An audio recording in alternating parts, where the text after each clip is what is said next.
Hi everyone, ఈరోజు మీరు చూడబోతున్న recipe pepper chicken fry. ఈ డ్రై పెప్పర్ చికెన్ ఫ్రైని తయారు చేయడం ఎలాగో ప్రాసెస్ ఏంటో ఈరోజు చూపించబోతున్నాను. Welcome back to శ్రీతేజూస్ kitchen. ఈ వీడియో అంతటిని కంప్లీట్గా వాచ్ చేసి మీరు కూడా ఒకసారి రెసిపీని ట్రై చేయండి, మీకు తప్పకుండా నచ్చుతుంది. ఇక ప్రాసెస్ ఏంటో చూసేద్దాం. ఈ రెసిపీని తయారు చేసుకోవడానికి ముందుగా మనం మసాలాను తయారు చేసుకోవాలి. ఒక పాన్ పెట్టి దీంట్లోకి 2 టేబుల్ స్పూన్స్ ధనియాలు, 2 టేబుల్ స్పూన్స్ మిరియాలు వేసి లో ఫ్లేమ్ పైన 1 మినిట్ పాటు వేయించుకోవాలి.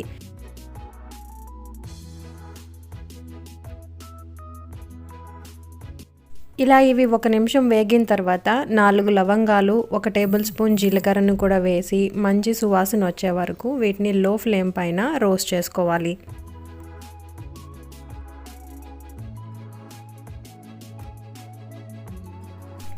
ఇలా ఇవి బాగా వేగి కలర్ వచ్చిన తర్వాత గ్యాస్ ఆఫ్ చేసి కంప్లీట్గా చల్లారనివ్వాలి.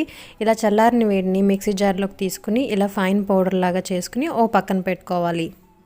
ఇప్పుడు ఒక కడాయిని పెట్టి 3 టేబుల్ స్పూన్స్ ఆయిల్ని యాడ్ చేయాలి. ఆయిల్ హీట్ అయిన తర్వాత 1/2 టేబుల్ స్పూన్ జీలకర్రని వేసి ఫ్రై చేయాలి. జీలకర్ర కొంచెం వేగిన తర్వాత 3 మీడియం సైజ్ ఆనియన్స్ని ఇలా స్లైసెస్గా కట్ చేసి వేసుకోవాలి. ఈ ఆనియన్స్ మనకి 70% వరకు అంటే మంచి బ్రౌన్ కలర్ వచ్చే వరకు వేయించుకోవాలి.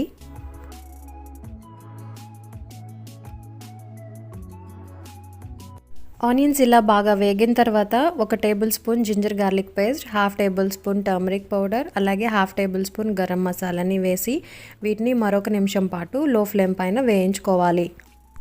ఇప్పుడు నీట్గా క్లీన్ చేసి వాష్ చేసి పెట్టుకున్న 500 గ్రామ్స్ చికెన్ని వాటర్ ఏమీ లేకుండా ఇందులోకి యాడ్ చేసుకోవాలి.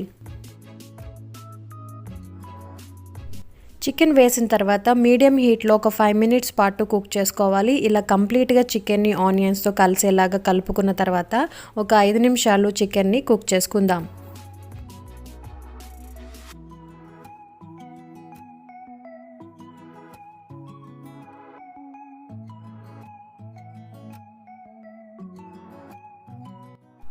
ఫైవ్ మినిట్స్ చికెన్ని కుక్ చేసుకున్నాం కదా. ఇప్పుడు దీనిలోకి రుచికి సరిపడా సాల్ట్, నేను 1.5 టేబుల్ స్పూన్ సాల్ట్ని యాడ్ చేశాను.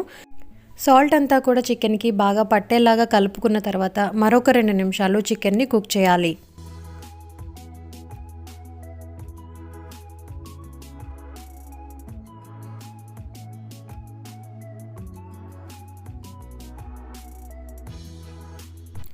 ఇప్పుడు దీంట్లోకి 1/2 గ్లాస్ వాటర్ని యాడ్ చేసుకుని చికెన్ అంతటిని కూడా బాగా మిక్స్ చేసి మూత పెట్టి లో ఫ్లేమ్ పైన ఒక 15 మినిట్స్ పాటు కుక్ చేసుకోవాలి.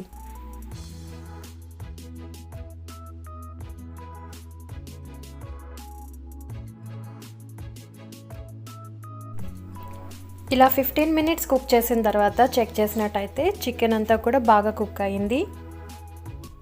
అలాగే మనం యాడ్ చేసిన వాటర్ ఇంకా ఉంది కాబట్టి ఈ వాటర్ అంతా కూడా బాగా ఎగిరిపోయేదాకా మరొక 2 to 4 మినిట్స్ హై ఫ్లేమ్ పైన కుక్ చేసుకోవాలి. ఇలా వాటర్ అంతా కూడా ఎవాపరేట్ అయిపోయిన తర్వాత గ్రైండ్ చేసి పెట్టుకున్న మసాలా పొడి మొత్తాన్ని వేసుకుని చికెన్ అంతటికి బాగా పట్టేలాగా మిక్స్ చేసి మరొక 4 మినిట్స్ పాటు చికెన్ని లో ఫ్లేమ్ పైన ఇలా ఫ్రై చేస్తూ ఉండాలి. ఈ పెప్పర్ చికెన్ని డ్రైగా చేస్తున్నాం కాబట్టి వాటర్ మొత్తం కూడా డ్రై అయ్యేదాకా చికెన్ని ఫ్రై చేసుకోవాలి. మసాలా పొడి వేసిన తర్వాత అడుగు మాడకుండా ఇలా కంటిన్యూస్గా గరిటతో ఫ్రై చేస్తూనే ఉండాలి. ఇలా మనకి 4 నిమిషాలు ఫ్రై చేసిన తర్వాత 2 రెమ్మల కరివేపాకు, తరిగిన కొత్తిమీరని వేసుకుని మరొకసారి చికెన్ అంతటికి బాగా పట్టేలాగా మిక్స్ చేసుకుని గ్యాస్ ఆఫ్ చేసుకుంటే మనకి dry pepper chicken fry సర్వింగ్కి ready అయిపోయినట్లే. ఈ డ్రై పెప్పర్ చికెన్ ఫ్రైని సాంబార్ అలాగే ఏదైనా ఆకుకూర పప్పుల్లోకి తింటే చాలా బాగుంటుంది. మీరు కూడా ఈ రెసిపీని ఒకసారి ట్రై చేయండి. మీకు ఈ రెసిపీ నచ్చినట్టయితే లైక్ చేయండి. అలాగే మీ ఫ్రెండ్స్ అండ్ ఫ్యామిలీ మెంబర్స్తో ఈ రెసిపీని షేర్ చేయండి. మన ఛానల్ని ఎవరైనా ఫస్ట్ టైం విజిట్ చేస్తున్నట్టయితే సబ్స్క్రైబ్ చేసుకుని పక్కనే ఉన్న బెల్ ఐకాన్ని క్లిక్ చేయండి. నేను పెట్టే ప్రతి వీడియో ఒక నోటిఫికేషన్ మీకు వస్తుంది. అలాగే నేను పెట్టే ఏ వీడియో కూడా మీరు మిస్ అవ్వకుండా ఉంటారు. మరిన్ని టేస్టీ రెసిపీస్ కోసం మన శ్రీతేజూస్ కిచెన్ని విజిట్ చేస్తూ ఉండండి. Thank you for watching.